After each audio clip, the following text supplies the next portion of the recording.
हरतालिका व्रत कथा। यह हरतालिका व्रत कथा शिवजी ने ही माँ पार्वती को सुनाई थी। शिव भगवान ने इस कथा में माँ पार्वती को उनका पिछला जन्म याद दिलाया था। हे गौरा, पिछले जन्म में तुमने मुझे पाने के लिए बहुत छोटी उम्र में कठोर तप और घोर तपस्या की थी। तुमने ना तो कुछ खाया और ना ही पिया, बस हवा और सूखे पत्ते चबाए। जला देने वाली गर्मी हो या कंपा देने वाली ठंड, तुम नहीं डटी रही। बारिश में भी तुमने जल नहीं पिया। तुम्हें इस हालत में देखकर तुम्हारे पिता दुखी थे। उनको दुखी देखकर नारद मुनि आए और कहा कि मैं भगवान विष्णु के भेजने पर यहाँ आया हूँ। वह आपकी कन्या से विवाह करना चाहते हैं। इस बारे में मैं आपकी राय जानना चाहता हूँ।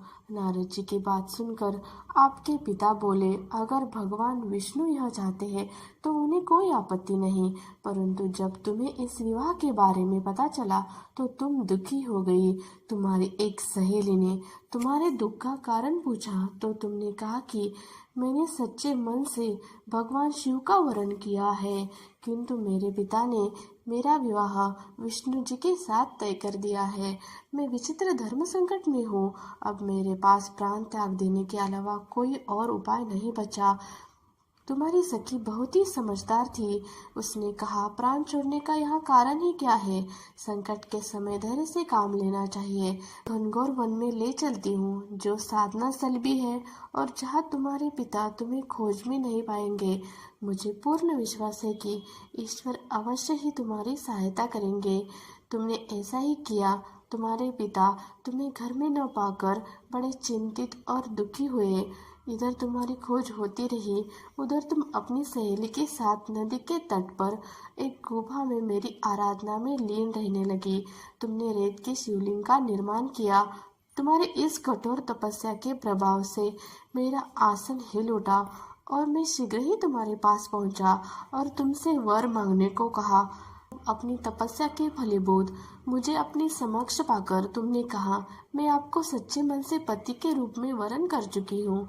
यदि आप सचमुच मेरी तपस्या से प्रसन्न होकर यहाँ पधारे हैं तो मुझे अपनी अर्धांगिनी के रूप में स्वीकार कर लीजिए। तब तथास्तु कहकर मैं कैलाश पर्वत लौट गया। उसी समय गिरिराज अपने बंधु बांधवों के साथ तुम्हें खोजते हुए वहां पहुंचे। तुमने सारा वृत्तांत बताया और कहा कि मैं घर तभी जाऊंगी अगर आप महादेव से मेरा विवाह करेंगे। तुम्हारे पिता मान गए और उन्होंने हमारा विवाह करवाया। इस व्रत का यह महत्व है कि मैं इस व्रत को पूर्ण निष्ठा से करने वाली प्रत्येक स्त्री को मनोवांछित फल देता हूँ। इस पूरे प्रकरण में तुम्हारी सखी ने तुम्हारा हरण किया था, इसीलिए इस व्रत का नाम हरतालिका व्रत हो गया। इस व्रत से जुड़ी एक मान्यता है कि इस व्रत को करने वाली स्त्रियां पार्वती जी के समान ही सुखपूर्वक पति रमन करके शिवलोक को जाती है। सौभाग्यवती स्त्रियां अपने सुहाग को अखंड बनाए रखने और अविवाहित युवतियां मन मुताबिक वर पाने के लिए हरतालिका तीज का व्रत है।